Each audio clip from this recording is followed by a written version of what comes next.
Do you assume you've passed the ideal age to change your destiny? What if I told you that most individuals who today possess a net worth of $1 million were completely devoid of financial resources after the age of 40? Yes, that seems unbelievable, almost preposterous, but it's the reality. Because financial scarcity doesn't originate from a lack of capital, but rather from a thought pattern. It's an unconscious configuration that guides every decision, every feeling, and every reaction to money, without you even realizing it. And until you change this internal programming, no promotion, investment, or bonus will make you progress. Today I will guide you on a path to break this cycle and transform your economic reality after the age of 40, even if it seems too late. But be aware, this audio-visual content isn't about intense manual labor. It's about how to reconfigure your psyche to generate prosperity, even if the world proclaims it's too late. I distinctly remember a time when I believed adversity lay outside myself. I would analyze my bank statement and think, if only I had a higher income, everything would be different. But it wasn't the salary. It was my mind. I was conditioned for failure, to unconsciously reproduce patterns of deprivation. And the most damaging aspect of this is that this coding is imperceptible. It manifests in the expressions you verbalize since childhood, in the convictions absorbed from your parents, in the limitations that social interaction taught you to consider irrefutable. How many times have you said or heard, money doesn't buy happiness, fortune is only achieved by those born privileged, prosperous individuals are so at the expense of others' exploitation? These sentences penetrate your psyche like parasites and sculpt your understanding of the world. They determine what you deem worthy. And what you believe you deserve is precisely what your subconscious mind will materialize. Because the brain doesn't operate on your desires, it acts according to your deepest convictions. Therefore, even if you declare, I want to be prosperous, if there's an internal echo that acquiring capital is arduous, your brain will frustrate any effort to progress financially. You might strive beyond the usual, delve into studies, participate in training, change occupations, yet no genuine change occurs. The same issue manifests in a new guise, the identical barrier reappears, the same sudden expense arises. It resembles misfortune, yet it's a pattern. It's your psychological programming ensuring you live exactly what you believe you deserve. I experienced this repetitive routine. I worked diligently, but financial resources evaporated without explanation. It was like trying to hold grains of sand in my hands. And I questioned myself, what was wrong with me? I wasn't lazy, I applied myself more than most people, but something held me back. It was then that I understood, I was operating according to a self-image of failure. I didn't see myself as capable of opulence. And until I changed that internal perception, no external condition would change. Reflect for a moment, how many times have you received additional funds, a bonus, a sales percentage, a tax refund, and a few days later that amount simply dissipated? It's as if an internal voice whispers, this doesn't belong to me. And, without realizing it, you find ways to get rid of that money. An unplanned expense arises, a seemingly priority charge unexpectedly emerges. This isn't coincidence, but rather a coding. The intellect constantly seeks to return to the level it considers habitual, even if that pattern is deprivation. If you aim to transform your financial condition after the age of 40, you need to understand that the issue doesn't reside externally. It's not the economic scenario, the government, your superior, or the business environment. The difficulty, and the solution, lie within you. Everything you experience today is merely a mirror of what you deem possible. And perhaps this is the most uncomfortable aspect to admit, because it means taking complete responsibility for your existence. However, it is also liberating, because if deprivation was created by you, opulence can also be conceived by you. Change begins by identifying what you have reiterated throughout the years. Pay attention to your verbalizations. Listen to what you say about finances. Words are brain keys. Saying, I can't afford it, is completely different from asking, how can I afford it? The first impedes your reasoning, the second stimulates you to discover solutions. From now on, every sentence you articulate is an instruction for your subconscious mind. Meticulously select what you are teaching your psyche to assimilate. And there's a straightforward practice I adopted at the beginning of my metamorphosis. Take a sheet of paper and write down all the unfavorable sentences you repeat about money. All of them, without restrictions. Proclaim them audibly. You will observe the volume of cognitive waste you carry. Then, replace each one with a new positive affirmation. Initially, your intellect will resist. It will seem untrue to declare, "My life is abundant, I am worthy of wealth, prosperity reaches me effortlessly." But, gradually, repetition will begin to restructure your neural connections. And when that happens, something changes.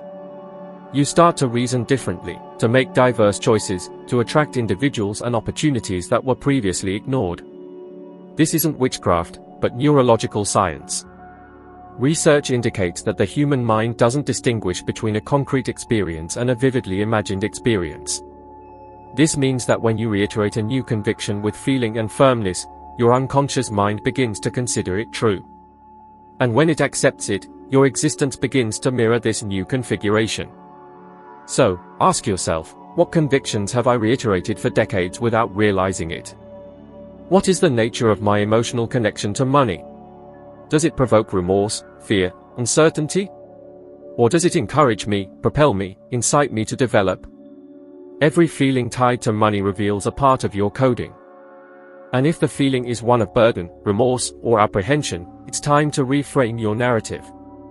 After the age of 40, numerous individuals believe it's too late for a transformation. But I assure you, it is precisely at this moment that you hold the advantage. Because now you possess enough discernment, maturity, and experience to visualize what is truly relevant. Now you can, retrospectively, understand past mistakes and, more importantly, you can select what you wish to preserve and what you aim to discard. The power of change lies in the resolution to abandon the obsolete and make way for the innovative. Authentic monetary metamorphosis doesn't begin with the arrival of capital, but rather when you change your way of thinking about it. When you understand that money isn't an adversary, but a projection of your own vibration, everything changes. Because the exterior universe merely reflects your interior universe. And if within your heart there is faith, confidence, and purpose, opulence will manifest in your exterior. For many years, I told myself the same fable. A tale of restrictions, of failures, of, "This doesn't belong to me."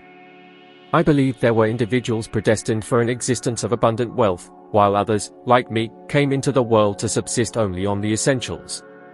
It was an ancestral narrative, bequeathed, transmitted through successive lineages. And the most intriguing thing is that I wasn't even aware that I was replicating a plot that didn't even belong to me. I merely considered it true.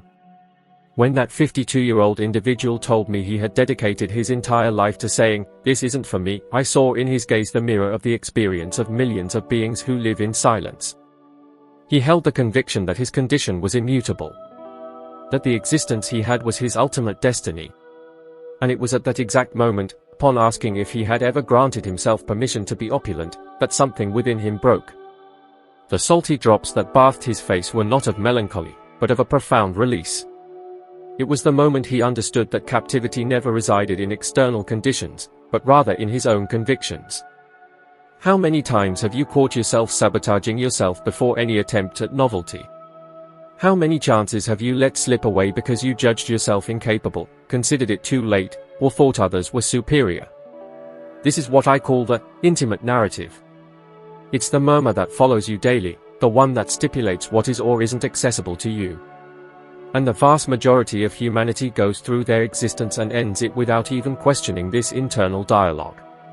But I wish to share something with you that can definitively alter the direction of your financial trajectory. The story you tell yourself constitutes the script that your subconscious mind will loyally obey. If you reiterate that you are ineffective in financial management, your unconscious will ensure that you demonstrate this premise daily. If you believe that opulence is the privilege of others, it will keep you engaged in arduous labor, but never to a sufficient degree to ascend to a higher level. This narrative resembles software running in the background, imperceptible, yet predominant. And the truth is that no human being is born with a psyche coded for deprivation. We acquire this knowledge. We learn by witnessing our parents anxious about debts, by hearing, "Money doesn't grow on trees," by noticing prosperous individuals being labeled as greedy. Gradually, we link fortune to remorse and indigence to integrity. And so, we develop the conviction that aspiring for more is a flaw. And what's even more dehumanizing? Such a conviction creates a subtle spiral. By believing that something is beyond your reach, your mind doesn't even explore solutions. It closes off paths, blocks thoughts, seals off opportunities.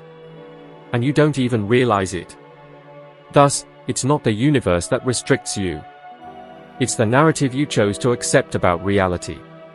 I recall a period in my journey where I rejected opportunities, believing I didn't possess sufficient intellect, adequate experience, or simply wasn't suited for certain tasks. I watched others progress, get rich, and would whisper to myself, they are lucky, they have the ideal connections. I made excuses for others' success, as it allowed me to preserve my perception unchanged. However, if achievement depended solely on me, I would be forced to admit I was self-sabotaging. And that realization is painful. It's agonizing to confront yourself and discern that the greatest barrier has always been there, within you. However, the moment you achieve such a realization is the turning point where the situation transforms.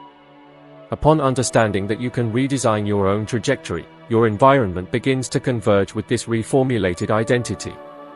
This occurs because the intellect does not distinguish fantasies from concrete facts, it merely obeys the most powerful emotional command.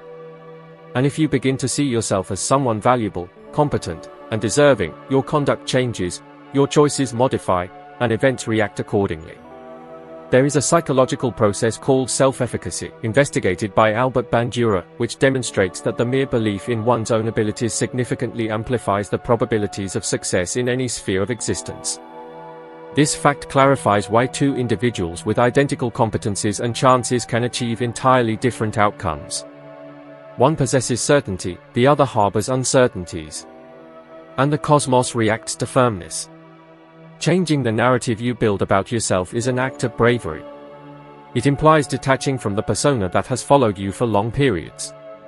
It means asserting, I am worthy of more, even if external reality does not yet perceive you as such. It is consenting that you can start from scratch, that it's possible to restart at 40, at 50, or at 70 years old, because chronology does not define your merit, only the quantity of experiences you have already lived. And do you notice what's intriguing? When you transform your perspective, wealth looks at you differently. It begins to circulate with greater spontaneity, since you stopped viewing it as something unattainable, corrupt, or complex. You start to consider it a flow of energy, the fruit of your impact, your collaboration, your value. And by focusing on producing value, abundance becomes a certain consequence. At this moment, I want you to briefly pause and reflect on the narrative you have been telling yourself. When something doesn't go as planned, what's the first statement that resonates in your mind? Nothing ever works for me. I always mess everything up. These are like keys that keep the entrance blocked. From now on, replace each of them with new premises. I am learning to flourish. I am worthy of greater compensation. Existence is responding to my metamorphosis. I understand that it may sound unusual at first. Your brain offers resistance. It tries to lead you back to the familiar pattern. But persist. For repetition is the language of the intellect. And each time you ratify a new version, you weaken the previous one. And, one day, without realizing it, you wake up and deprivation ceases to make sense. Opportunities emerge, ideas sprout, resources appear in surprising ways. All of this begins when you choose to grant yourself permission. Permission to aspire, to restart, to place trust. Permission to conceive of yourself as an individual who not only subsists, but who conceives, motivates, and transmutes. The narrative you tell yourself may have brought you to this point, but it doesn't have to keep you here. You have the ability to rewrite it. And in doing so, you will realize that it was never the external environment that restricted you. It was solely your own explanation. And it's about to be changed. Have you ever noticed that, at times, something imperceptible holds you back when trying to move forward in life? As if a hidden force prevented you from going further, no matter how hard you try. This force has a name: mental model. It is the set of beliefs, habits, and perceptions that control 95% of your actions, even when you think you are in command. The mental model is your mind's autopilot. It defines your earnings, your work, the people you attract, and even what you deserve. The most curious thing is that it was installed without your permission, in childhood, absorbing everything around as absolute truth. For many years, I was subjected to my own mental pattern. I recall the moment I closed my first substantial deal. In 1 week, I obtained an amount equivalent to what it had taken me 6 months to achieve. It was my desire. I was, at last, reaping the results of such dedication. However, in less than 1 month, I squandered almost all of it.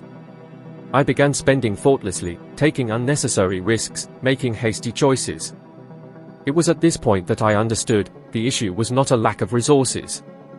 It was my psyche seeking to return to its state of familiarity. I still hadn't changed the perception I had of myself. Internally, I remained the individual who believed that success was ephemeral, that easy wealth didn't last. And the mind incessantly operates to confirm the self-image you conceive of it. It is for this reason that countless individuals receive a salary increase and remain in debt. This is why lottery winners, after a few years, return to insolvency. Research indicates that approximately 70% of significant prize winners lose everything within 5 years. This phenomenon occurs because, subconsciously, the mind strives to re-establish the scenario it considers habitual. If your mental model is one of deprivation, you will unconsciously make every effort to return to scarcity, even if that implies losing all your acquisitions. The mental model resembles an internal thermostat.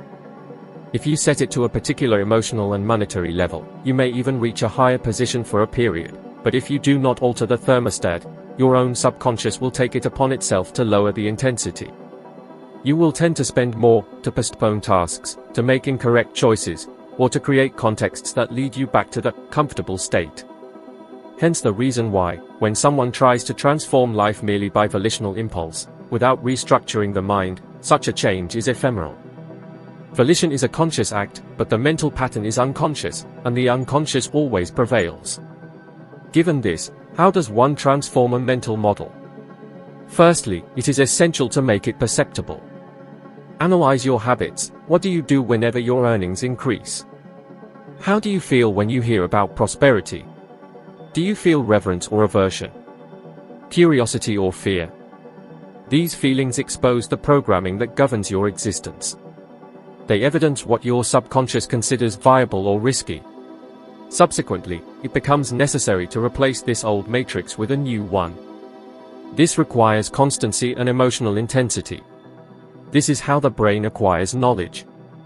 When you reiterate a new conviction with emotional vigor, the brain establishes new neural connections, weakening pre-existing ones. I adopted this practice daily. I would audibly declare new convictions to myself: I am worthy of fortune. I am the source of my opulence. Achievement is my inherent condition. Initially, it sounded artificial, almost false. However, with time, my mind began to assimilate, and my attitudes began to converge with this reformulated essence. Neural science designates this phenomenon as brain plasticity, the brain's ability to restructure itself according to the experiences and concepts you reiterate. And psychology calls this generative self-identity. The implication is simple: your conduct does not align with what you aspire to be, but rather with what you believe you are. Consequently, changing conviction is more crucial than modifying conduct. Once the belief transforms, behavior naturally follows. I want you to visualize, for a moment, your contemporary mental model as the central software of a machine. It is possible to install new applications, acquire accessories, change the wallpaper. However, if the software is obsolete, it will crash, present failures, and restrict everything you try to execute. To experience a renewed financial existence, a new system is indispensable. It is necessary to recondition the subconscious to function in a new standard of opulence. And this begins with lucidity.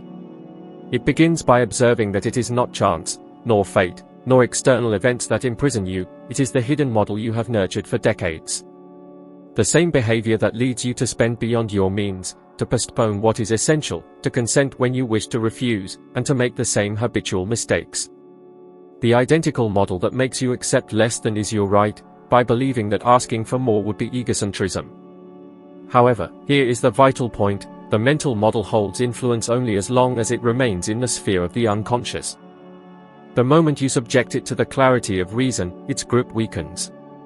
Because now, the power of decision rests with you. You gain the capacity to embrace fresh perspectives, forge new convictions, and adopt different behaviors. And it's this consistent, repeated choice that ultimately displaces the old blueprint. Recalibrating your mental framework is like replacing its very core. It's a continuous journey, not a single occurrence.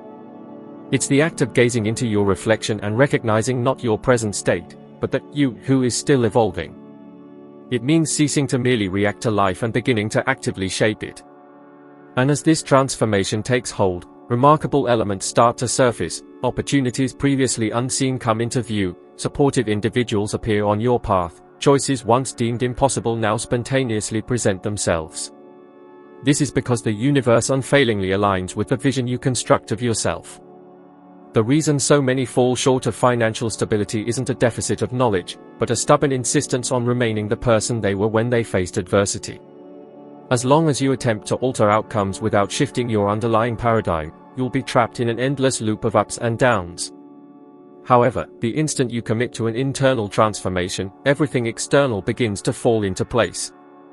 And this is what sets those who merely get by apart from those who truly thrive. They grasp that authentic prosperity doesn't originate with material possessions, but within the mental realm. Wealth is simply a reflection of what you believe you're worthy of. And by altering that internal perception, reality is compelled to mirror a new image, the image of your abundance. For an extended period, I, too, was firmly convinced that the key to wealth lay in sheer, ever-increasing effort. I grew up with maxims such as "the early bird gets the worm" or "no pain, no gain." And for years, I found myself shackled by this notion.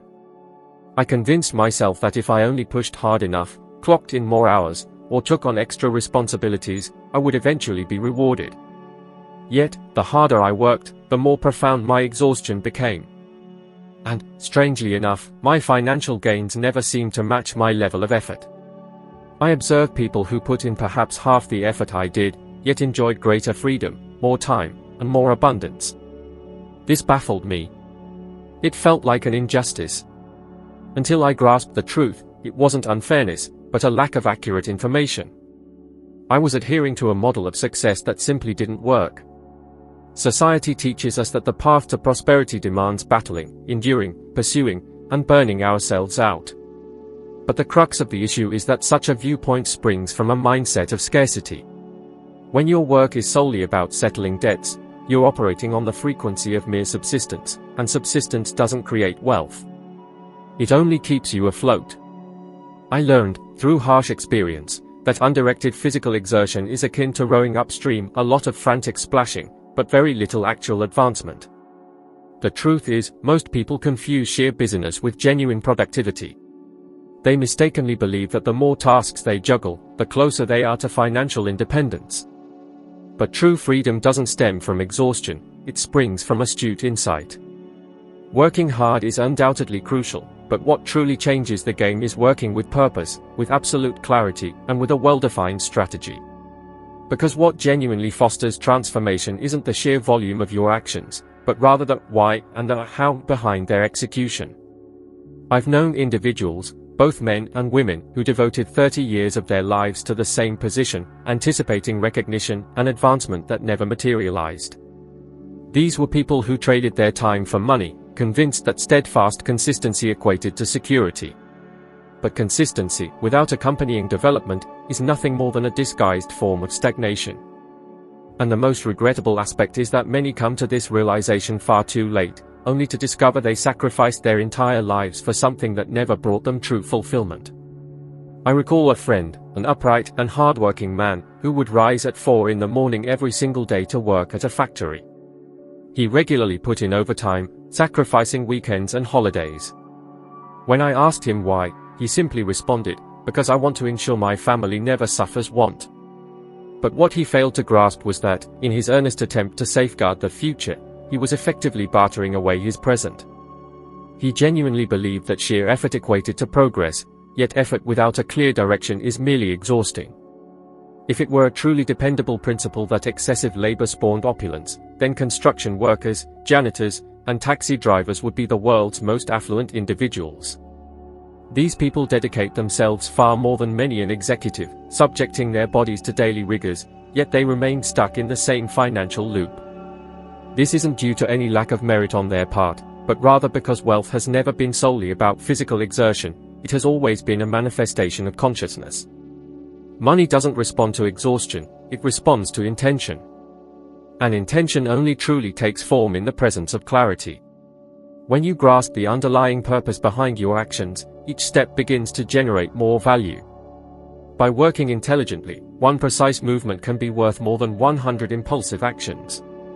This is why some people appear unlucky.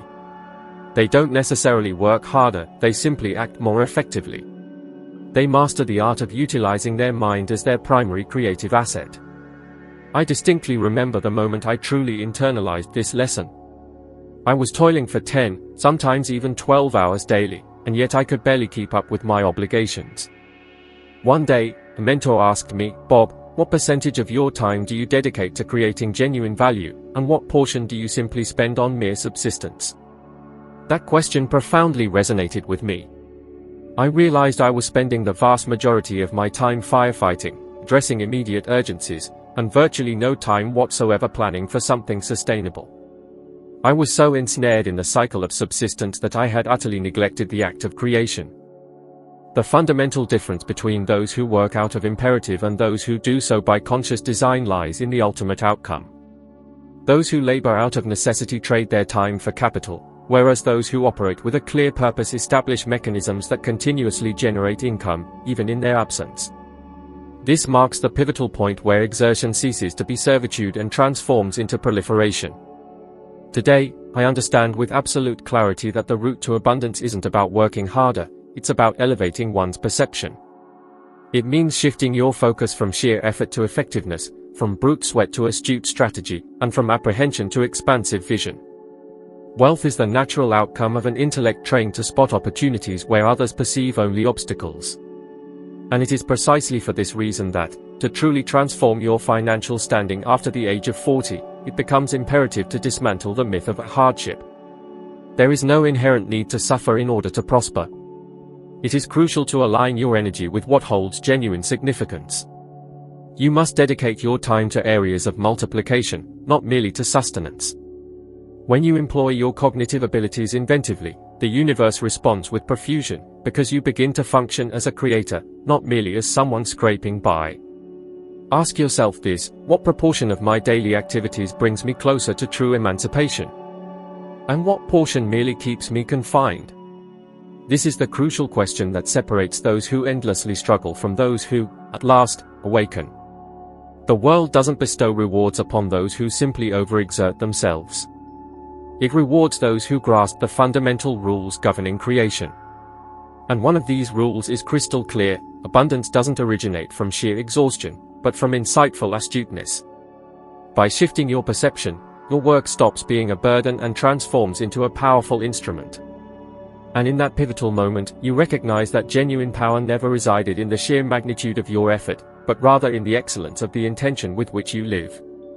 During one of my conferences in Pakistan, I encountered a man named Matthew. He was 47 years of age, a father to 3 children, and worked as a school bus driver by day, transitioning to a night watchman's role in the evenings. He snatched only a few hours of rest, was perpetually weary, and carried an expression of someone who had long abandoned any hope for novelty in his life. As he recounted his daily grind, I truly grasped the immense burden he carried.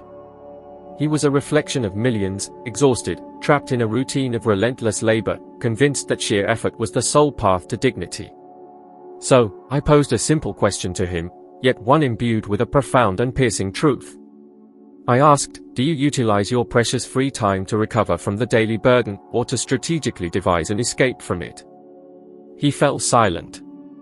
After a few moments, he met my gaze and uttered, I had never once considered it from that perspective.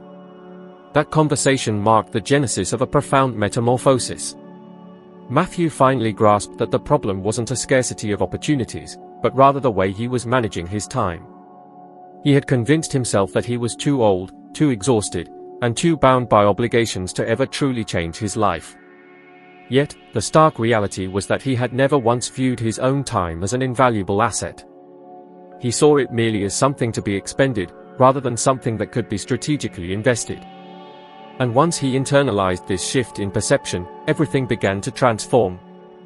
He embarked on studying digital marketing, utilizing an outdated mobile phone and relying on public internet access. He owned no computer, nor did he possess any extra funds, but he held an unwavering resolve. During the initial months, he absorbed the fundamental principles, analyzed, experimented, and inevitably made mistakes. He leveraged the brief intervals between his shifts to assimilate new knowledge every single day. And after a period of 6 months, he launched his very first digital product, a simple electronic book about home security. He sold a modest number of copies, but it was sufficient to confirm that his new approach was indeed effective. A mere 2 years later, Matthew had successfully freed himself from both of his demanding occupations. He had established a robust system that generated income for him, even while he rested.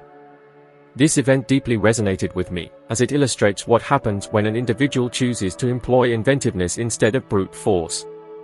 True change doesn't come from the sheer volume of effort expended, but from the amount of originality one generates. Physical labor keeps you in the present, creation builds your tomorrow. And, interestingly, after 40 years of age, is the period when one accumulates the most experience to develop something unique. You've experienced enough to discern what works and what doesn't. You've faced mistakes, overcome setbacks, and now possess the insight to establish something robust, if you dare to begin. Every day, I encounter individuals who ask, "Bob, I don't know where to start." And the answer is straightforward: start with what you have in hand. Use the knowledge you possess. If you prepare delicious dishes, you can teach someone to cook. If you connect well with people, you can teach the art of communication. If you master a skill, you can turn it into a course. Creation doesn't demand perfection, it demands presence. It's taking something that's already a part of you and offering it to the world. The hindrance is that many people don't feel capable of creating. They believe they need money, time, equipment, or good fortune. However, what's truly missing is resolve. The resolve to stop selling your time and start trading your value. Time is finite, value is limitless. When you employ your mind and your experience in the service of creation, you ascend to another level of prosperity. Because creation doesn't depend on vigor, it depends on insight. When Matthew grasped this premise, he realized that financial autonomy doesn't come from working less, but from acting differently. He traded hours for ideas, and ideas have a far superior value. And that's what I want you to grasp, as long as you persist in believing that your time is your most valuable asset. You will remain captive. Because time is limited, but what you forge from it can expand infinitely. I experienced this too. When I left the fire department, I had no professional experience, no university degree, no outline plan. But I had something, the aspiration to create something that would set me free. I founded a cleaning company. Not because I mastered the cleaning segment, but because it was what I could do at that moment. And it was there that I discerned a simple and universal law: the universe rewards creative initiative. When you take the first step with purpose, the subsequent path always reveals itself. Creating is a spiritual act. It's the moment when you stop reacting to existence and start projecting your own reality. And the beauty of it lies in the fact that we are all born with this aptitude, but few exercise it. Because most prefer the comfort of the familiar, even if the familiar causes suffering. And, meanwhile, they continue squandering the most invaluable power they possess, the ability to transform the non-existent into something tangible. After 40 years of age, many individuals believe it's too late to undertake something new. But, in truth, this is the best period of life to create. Because now you don't seek external approval, you seek purpose. And purpose is the fuel of creation. With each idea implemented, you begin to build something that doesn't depend on the clock, that doesn't depend on orders, that doesn't depend on anyone but yourself. So, I want you to reflect internally and ask yourself, What can I create with what I already know? What can I teach, produce, share? And more crucially, what prevents me from starting? If the answer is fear, remember this: fear is merely an indication that you are about to evolve. Use it as a guide. Move towards it. You don't need an impeccable plan, you need conscious movement. Because creation is dynamism. It's deciding today that you will no longer waste your talent, your journey, and your energy living the life others desire for you. It's deciding that you will build something of your own. Something that bears your name, your meaning, your essence. Matthew accomplished this. I accomplished this. Thousands of people around the globe have done it. And all started from the same point, now. With fear, with uncertainties, with scarcity. But with a purpose so clear that the universe had no alternative but to respond. And when you decide to create, something magical manifests, time ceases to be an adversary and becomes an ally. You stop pursuing and start attracting. Because now, instead of merely surviving, you are expanding. And it is in this state that true abundance flourishes. Most people believe their problem is a lack of time, but the real issue is how time is utilized. We live in an era where inattention is the new addiction, and a scarcity of concentration is the new hardship. People claim they don't have time to learn something innovative, but they spend countless hours scrolling on their phone screens, consuming content that adds no value whatsoever. They don't realize that every minute spent without purpose is a lost seed, and every uncultivated seed is a harvest made impossible in the future. If you observe your own routine, you will find that there is more space than you imagine to build the freedom you so desire. It is in this space, in these seemingly minuscule intervals, that the new future begins to be shaped. But for this, a clear decision is essential. A clear and non-negotiable deliberation to transform. Because the truth is, it's not money that changes a life, it's determination. Money is merely the unfolding of what you decide with conviction. I have witnessed individuals with limited resources achieve remarkable successes because they decided, unshakably, that they would no longer live in destitution. They decided that, from that moment on, they would do everything necessary to change. And it's impressive how the universe harmonizes when you decide with the totality of your being. Opportunities begin to present themselves, the right people cross your path, and you start to notice doors that were always there, but which your lack of determination kept sealed. The power of decision is the seed of metamorphosis. While you remain waiting for the ideal moment, it never arrives. You tell yourself, I'll start when I have more availability, when the situation calms down, when I feel prepared. But the opportune moment doesn't exist, it is forged by action. Life doesn't reward those who wait, it rewards those who act. And what separates you from the life you desire is a simple choice, to keep justifying or to start acting. Fear, hesitation, and procrastination are the greatest destroyers of destinies that exist. How many times have you postponed something you knew you needed to accomplish? How many times have you started a project with fervor and abandoned it halfway because you didn't see immediate results? The distinction between those who achieve and those who fantasize lies in diligence. It's not about intensity, it's about persistence. Small steps, taken every day, generate exponential effects. I recall a period when my existence seemed stagnant. I was tired, in debt, and demotivated. I yearned to change, but also feared failure. And it was there that I realized a simple, yet potent, truth: fear doesn't disappear before action. It disappears as a result of action. I learned that when you take the first step, fear recedes. But when you remain inert, it intensifies and dominates you. Fear is like a dark projection, the more you run from it, the larger it becomes. But when you confront it and act despite it, it dissipates. And it is at that moment that power returns to your hands. Because fear only possesses strength as long as you nourish it with inertia. Bravery, on the other hand, is nourished by dynamism. Now, I want you to examine yourself internally and be frank with yourself. How much time have you dedicated to your personal development? How many hours of your day are spent assimilating, progressing, and conceiving something new? And how many are squandered on distractions, complaints, or comparisons?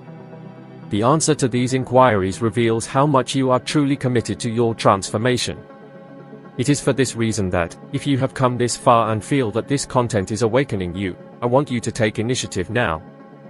Not tomorrow. Now. Inhale deeply and decide that you will take the next step. Decide that you will modify the way you use your time. That you will transform your focus into rigor and your rigor into results. And since you are here, listening to me, committed to learning, I want to invite you to integrate something grander.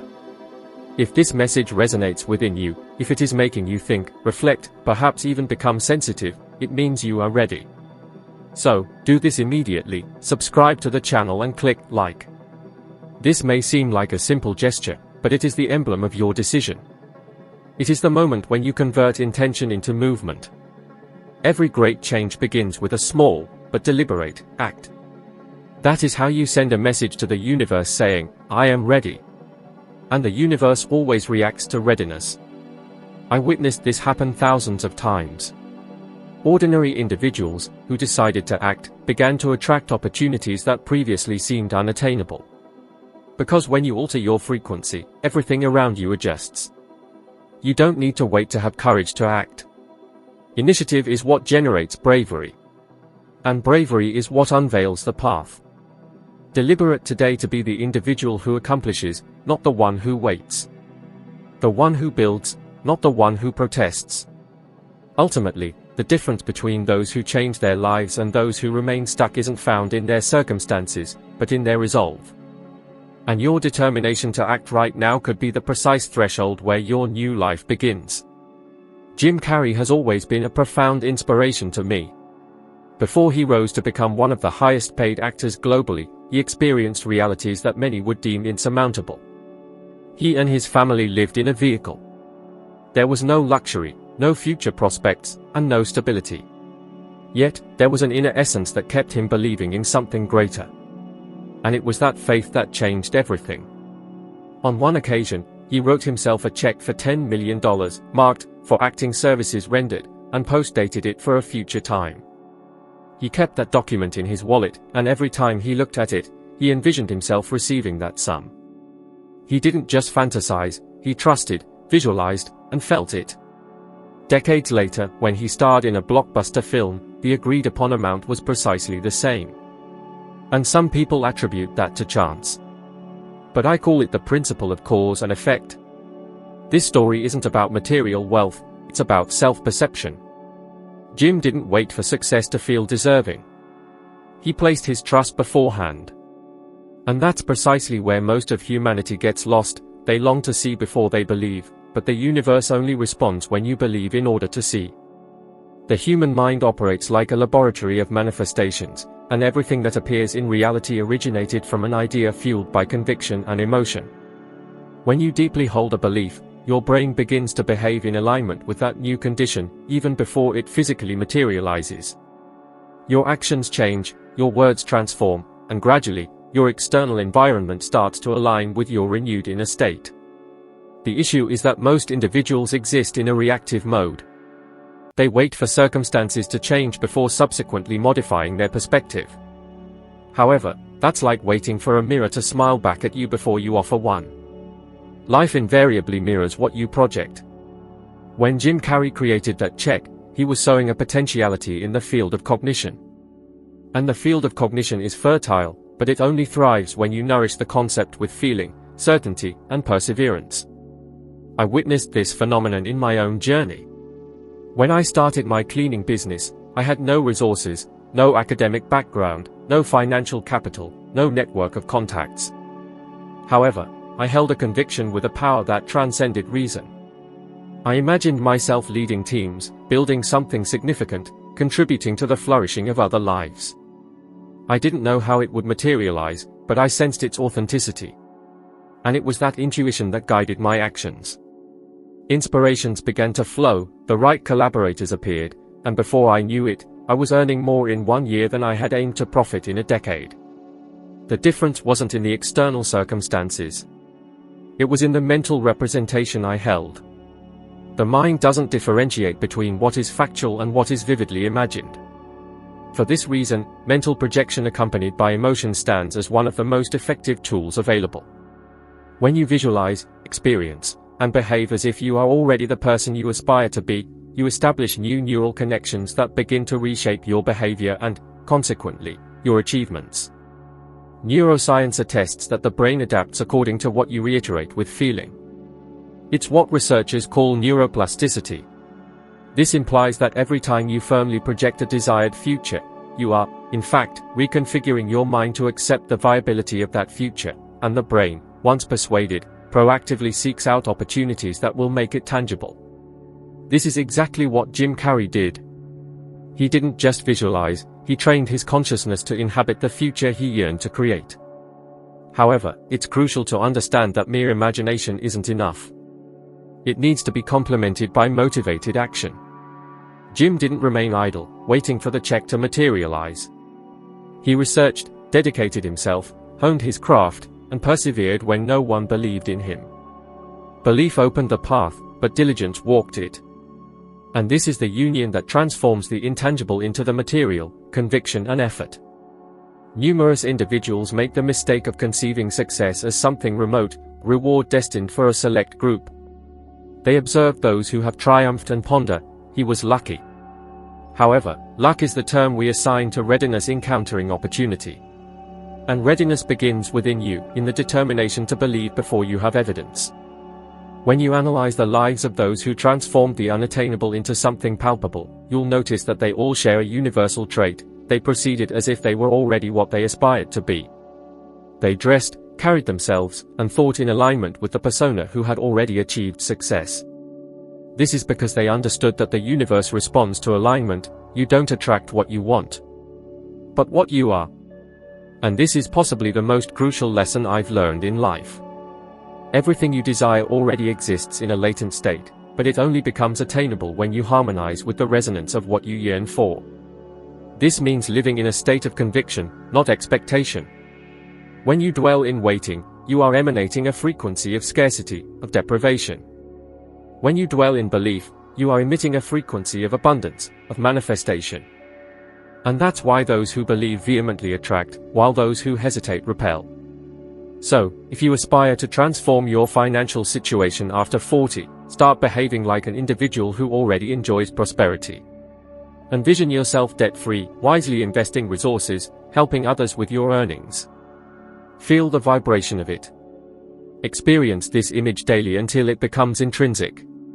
Because, when your brain assimilates this as your new condition, your actions will automatically adjust, and the universe will begin to interact. Jim Carrey was no different from you. He simply trusted enough to take action. And that's what differentiates those who dream from those who achieve. Life doesn't reward the disbeliever, it rewards the engaged. And when you choose to have faith with all your soul, the entire world reorganizes to demonstrate that your attitude was correct. I have witnessed individuals who achieved all their aspirations and lost everything by disregarding a fundamental maxim: income derived from direct labor has a temporal limit. It's comparable to a lit torch: as long as you remain active, it radiates. But when the wind changes, it extinguishes. And that's why so many collapse after ascending. MC Hammer is a prime example of this situation. One of the artistic luminaries of the 1990s, he amassed more than $30 million through his compositions, fame, and tours. The whole world sang his songs, he owned opulent residences, vehicles, private aircraft, and it seemed nothing could stop him. However, what led him to ruin wasn't a lack of talent or misfortune. It was a deficiency in financial wisdom. He lived his life as if the monetary flow would be perpetual. Every dollar that came in was instantly spent to maintain an appearance, not to build a foundation. There was no foundation. He assumed that the pace of his earnings would be immutable, without realizing that the physical body tires, the market landscape shifts, and acclaim fades. When his celebrity declined, the financial input ceased. And with it, all his assets vanished. This dynamic manifests continuously, with prominent figures and with unknown individuals alike. The divergence lies only in the arena where the downfall unfolds. Some lose millionaire fortunes in the spotlight. Others lose their peace of mind discreetly, in the domestic environment. Because the flaw is identical, relying exclusively on a resource that demands your uninterrupted participation. When your physical constitution, your speaking ability, or your available time constitute the sole drivers of your income, you find yourself in a vulnerable situation. And this vulnerability increases with each passing year, especially after 40, when fatigue becomes apparent, when the market starts to favor the newer, the cheaper, the faster.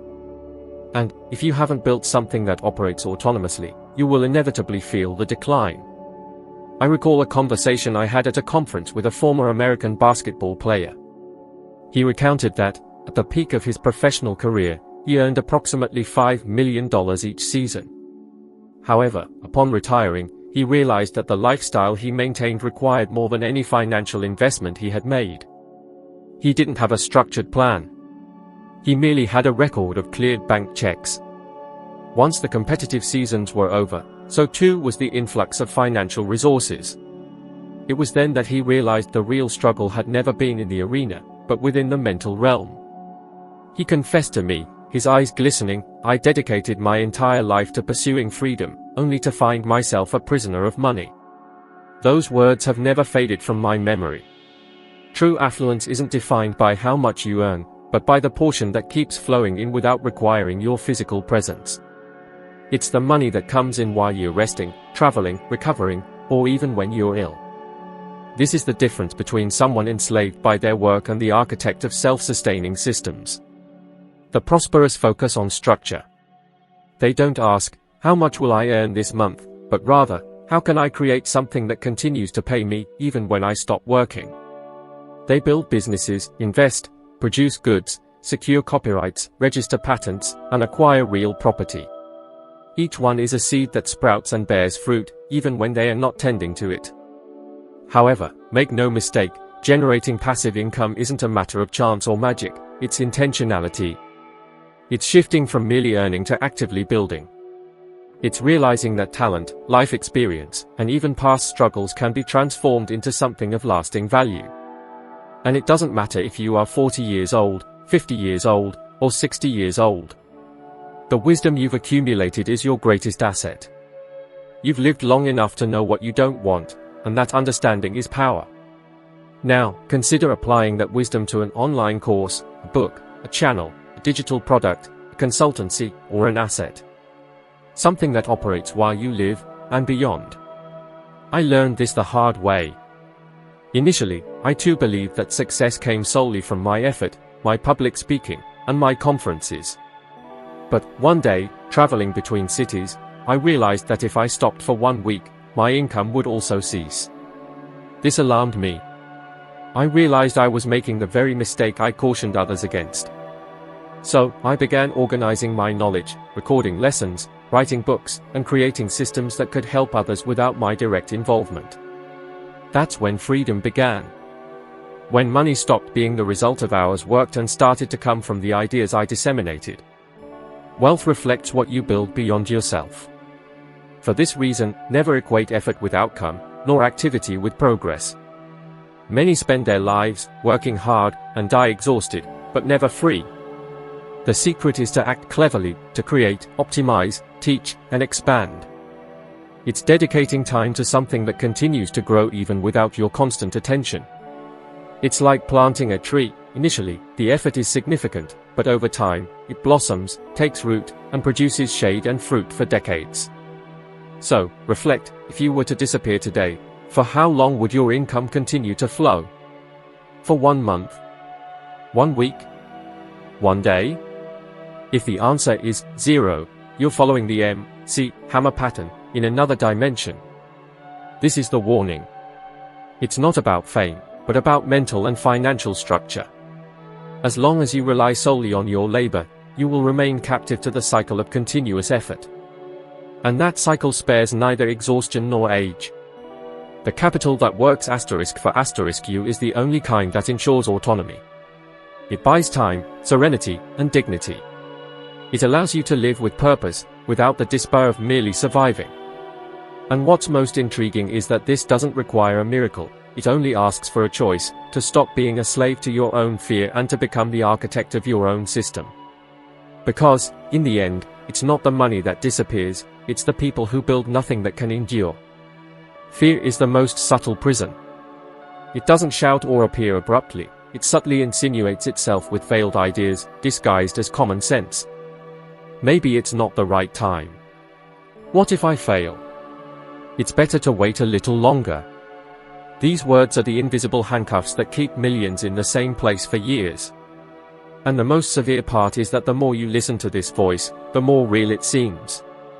Fear doesn't annihilate immediately. It debilitates. It gradually erodes your capacity for action. I vividly recall an event that profoundly impacted my life. I had prepared a consulting proposal for a company in Chicago. I dedicated days to every detail, reviewing data, imagining its impact. I firmly believed that plan would usher in a new phase of my journey. As I presented it, the man at the head of the table looked at me with boredom and disdain. He simply said, "This is far too rudimentary.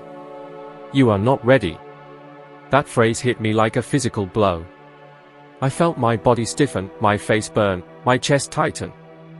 I left there feeling small, defeated, almost humiliated. On the flight back, looking out the window, I questioned whether I had been mistaken about myself. Was I deluding myself? Was everything I believed merely conceit? The whisper of fear began, and every word seemed logical. Give up.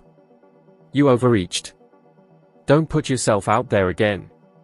It was one of the longest journeys of my life. Upon arriving, I sat in silence for hours, unsure of what to do. But deep down, a softer voice told me, what if he's wrong? What if you're the one who needs more faith? The following day, I decided to start over. I recreated the entire proposal from scratch. I read, revised, optimized each part. And then, with fear still coursing through me, I called that group again and requested another meeting. They accepted. I went, trembling, but I went. And, this time, when I finished, the same man who had dismissed me extended his hand and said, "This is exactly what we've been looking for." We sealed the deal that day. I learned something unforgettable: fear is the last guardian before expansion. Whenever it surfaces, it's because you're on the verge of crossing an inner boundary. But fear doesn't only arise in major endeavors. It's in the small daily choices you postpone. It's in that idea that never leaves the drawing board. It's in the course you aspire to, but don't feel capable of. It's in every opportunity you let slip away because you believe it's not the ideal time. It's what makes you hesitate to invest, try something new, speak up, or put yourself out there. And, curiously, what you call caution is often just fear disguised as prudence. It convinces you. It makes you believe it's protecting you, when, in fact, it's keeping you confined. Most people don't understand that fear is not a sign to stop. It's a sign that you are alive. That something within you wants to grow. Fear reminds you that there is something new trying to emerge. And do you know why it causes pain? Because it's testing the limits of what you believe you're capable of. Fear is the friction between what you are and what you are becoming. I've seen brilliant people sabotage themselves because of fear. Individuals with brilliant ideas that never came to fruition. When asked why, they respond with logical reasons: lack of time, lack of funds, lack of help. But behind all those excuses lies a common thread: fear. Fear of failure. Fear of judgment. Fear of losing what they possess. And, most importantly, fear of discovering they are greater than they ever imagined themselves to be. Because growth is also frightening.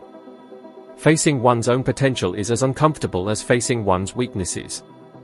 A study from the University of Bath in the United Kingdom indicated that more than 70% of those who aspire to start a personal project or business never begin, and the primary reason is the fear of failure. Most don't even know what they fear. It's a vague feeling, a diffuse sense of danger. But it's potent enough to paralyze. And while they hesitate, time slips away. Over time, bravery wanes, dreams grow cold, and life settles into routine. Now, reflect: how many chances have you already lost? How many ideas did you bury before trying? How many times did you give up just for fear of looking foolish? How many doors did not open because you didn't even dare to knock? Each one was a small erosion of your potential. And the more you feed fear, the more it grows. There is a way out. You don't eradicate fear. You redefine it. I learned to see fear as a lighthouse, not a wall. It shows me the path of expansion. When something frightens me, I know I must go there.